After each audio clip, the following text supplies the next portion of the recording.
Guys I am back and solo leveling के आने से ही मेरे को ये पता चला कि तुम लोगों को सन जिंगवू की पावर्स में बहुत ही ज्यादा दिक्कत है, तो मैं किस लिए हूँ।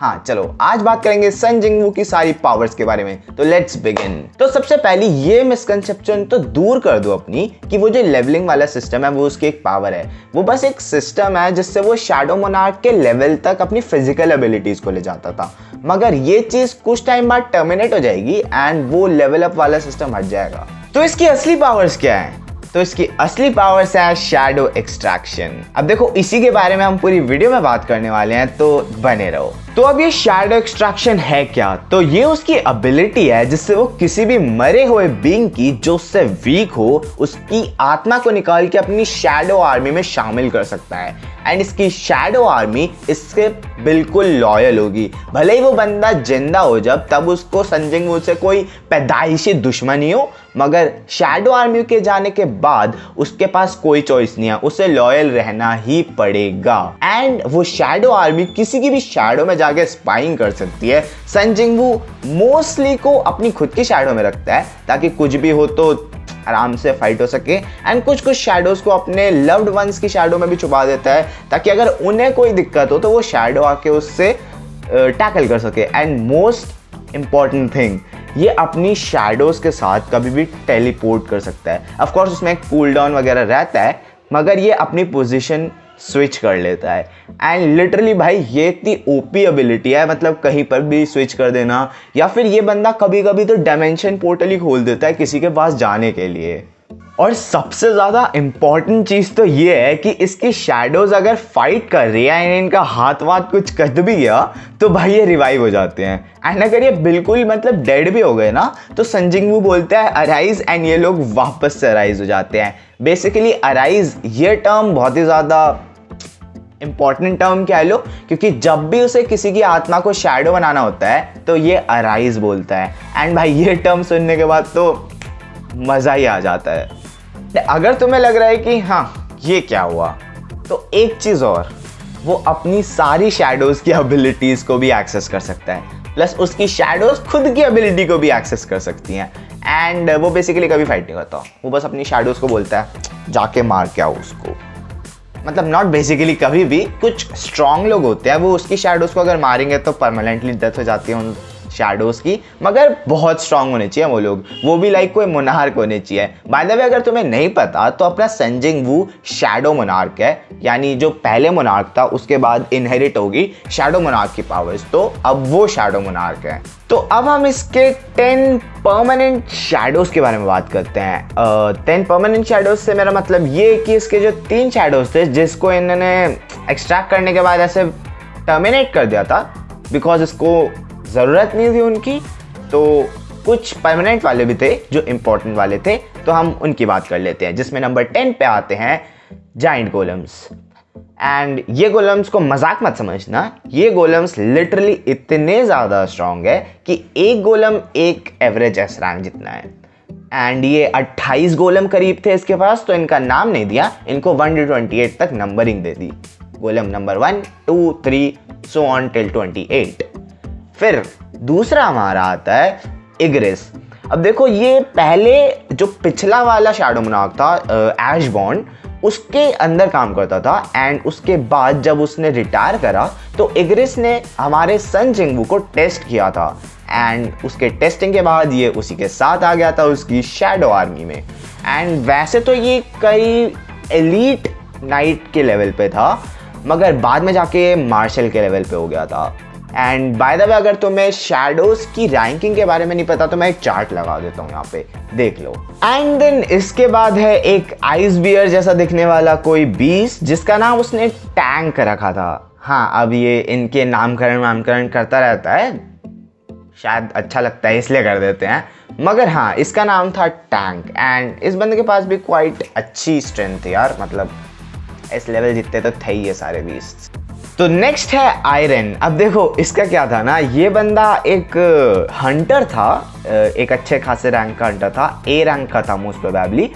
एंड ये एक डंजन में फंस गया था अपने जिन्वू के साथ, एंड इसका दिमाग सटिया फटिया गया था, एंड एक जिन्वू को मारने लग गया, एंड जिन्वू ने इसे मार दिया और इसकी शैडो को एक्सट्रैक्ट कर दिया। एंड ऑफ कोर्स इसकी शैडो एक्सट्रैक्ट करने के बाद ये भी इसकी शैडो आर्मी में आ गया एंड ये भी अच्छे खासा लेवल पे था, लाइक नाइट से स्टार्ट हुआ था एंड देन एलीट नाइट तक पहुंच गया था। नेक्स्ट है जीमा एंड ये भी इसको एक अपने डंजन के अंदर पड़ा हुआ मिला था एंड और मिलते कहाँ हैं हमें एक चीज़ बताओ हैं, तो आई मीन पड़ा हुआ नहीं मिला था, उसको पढ़ दिया एंड देन एक्सट्रैक्ट कर लिया एंड ये इसकी आर्मी में आ गया। बस बहुत हाई लेवल पे आया था, एलीट नाइट पे आया था एंड उतना कुछ खास है नहीं इसमें, बस हाँ अच्छी खासी फाइट कर लेता था, बंदे बहुत मारे। एंड नेक्स्ट बंदा है बेरू। भाई ये बंदा खतरनाक है, ये बंदे को जब एक्सट्रैक्ट किया था तभी ये बंदा कमांडर लेवल पे आता है एंड लास्ट में मार्शल बन जाता है, ग्रैंड मार्शल नहीं बनता ऑफ कोर्स। एंड भाई ये बंदा पता है कौन था? एंट किंग। अब तुम्हें नहीं पता होगा एंट किंग कौन है, लेकिन तुमने फर्स्ट एपिसोड देखा है राइट? उस फर्स्ट एपिसोड में चींटियां आ रही होती है राइट? उन चींटियों की एक क्वीन होती है जो कति स्ट्रांग होती है एंड उन क्वींस का एक किंग होता है, आई मीन ऑफ कोर्स एक किंग होता है एंड वो बंदा इतना स्ट्रांग होता है कि वो जापान के बेस्ट एस रैंक हंटर को भी खल्लास कर देता है, मगर जिन्हू जाता है उसको मारता है एंड उसको अपनी शैडो में डाल देता है। एंड भाई इस बंदे से ज़्यादा बड़ा ड्रामेबाज तो मैं कहीं नहीं मिलने वाला। ये सन जिंगवू को माय किंग, योर मैजेस्टी, ऐसे अजीब अजीब शब्द भाई तुमने सुने भी नहीं होंगे ना, ऐसे शब्दों के ड्रामा करता है ये पूरा। एंड हाँ बहुत स्ट्रांग है यार, मजाक नहीं, सच में बहुत स्ट्रांग है। ये हमारा सोलो लेवलिंग का वेल्डोरा है फ्रॉम स्लाइम, मगर स्लाइम जितनी इज्जत नहीं, मतलब वेल्डोरा उतनी इज्जत नहीं देता स्लाइम को, मगर या। एंड नेक्स्ट बंदा है ग्रीड। अब ये कौन है? तो अगर तुमने ये एपिसोड 5 देख लिया है तो इसमें वो बंदा उनका लीडर तो देखा ही होगा जो सबको इनको छोड़ के भाग गया था। हाँ, और तुमने उसके भाई के बारे में भी सुना ही होगा अगर ढंग से एपिसोड देखा होगा, तो मैं बता देता हूँ। उसका भाई एक एस रैंक हंटर है एंड सन जिंगवू इस डंजन का ख्याल रखने के बाद उन 5 बंदों को पेल देने वाला है, आई मीन। एंड उसके भाई को जब ये पता चलेगा तो वो कति गुस्सा हो जाने वाला है and he will kill Sun Jingwu, at least he thinks so he will. And एक बारी जब सन जिंगवू जाता है यूएस जहाँ पे वो बंदा रहता है, उसको लड़ाई होती है, मर जाता है वो बंदा एंड ये बंदा उसको एक्सट्रैक्ट करके उसका नाम ही ग्रीड रख देता है। वो बात अलग है, बाद में टर्मिनेट करना पड़ जाता है क्योंकि चैलिस ऑफ रीबर्थ एक चीज़ थी जो यूज़ हुई थी, जो अगर मैं ज़्यादा एक्सप्लेन करूँ तो 5-10 साल पहले जो भी बंदे मरे थे उनको रिवाइव कर दिया गया था, मतलब बहुत ज़्यादा इरिटेटिंग चीज़ थी, वो मैं यहाँ पे कवर नहीं करूँगा। एंड हाँ, तो उसको ज़िंदा कर दिया गया था, तो इस वजह से वो टर्मिनेट हो गया था क्योंकि आत्मा तो बॉडी के अंदर चली गई ना उसकी। एंड सबसे लास्ट में जो बनता है वो है बेलियन। अब इसको हमारे सन जिंगवू ने नहीं लिया था, इसको ऐशबॉर्न ने लिया था एंड क्योंकि इसने अपनी वफादारी शैडो मोनार्क को दी हुई है, तो अब जो भी शैडो मोनार्क बनता है ये उसका वफादार बन जाता है। एंड फाइनल फाइट से पहले बेलियन आता है, सन जिंगवू के बताता है कि हाँ भाई मैं था, अपना पास वास बताता है and instantly like he is the strongest. वो आता है, बेरू से फाइट करता है, उसको पेलता है एंड ग्रैंड मार्शल बन जाता है। एंड ग्रैंड मार्शल बता दूं पूरी आर्मी का सिर्फ एक ही हो सकता है क्योंकि ही इज द स्ट्रॉन्गेस्ट और वो पूरी शैडो आर्मी को हैंडल करता है, लाइक लिटरली पूरी शैडो आर्मी उसी के अंदर रहती है। ऑफ कोर्स शैडो मोनार्क ऊपर रहता है, मगर या शैडो मोनार्क के पास इतना टाइम नहीं कि वो अपने हर एक उसको मतलब करता रहे मैनेज, तो इसलिए grand marshal is the strongest after shadow monarch. And अगर तुम कह रहे हो कि सिर्फ इतने ही लोग थे, तो नहीं, और भी लोग थे, मगर जैसा कि मैंने बोला एलीट नाइट से नीचे जितने भी लोग होते हैं उन लोगों को नेम नहीं दिए जा सकते, तो बहुत सारे उसके शैडोज हैं जिनको एक्सट्रैक्ट करता रहता है। उसकी बहुत बड़ी आर्मी थी, लाइक लिटरली मिलियंस में उसकी आर्मी थी, तो उनको नाम नहीं मिला। वो आते हैं, मरते हैं, रिवाइव हो जाते हैं वापस से and it's no big deal. तो बेलियन की खुद की भी एक आर्मी थी जिसका नाम नहीं था, मगर हाँ दैट्स इट। मिलते हैं ऐसी किसी अमेजिंग वीडियो के साथ एंड वीडियो को लाइक और सब्सक्राइब किए बिना अगर तुम गए,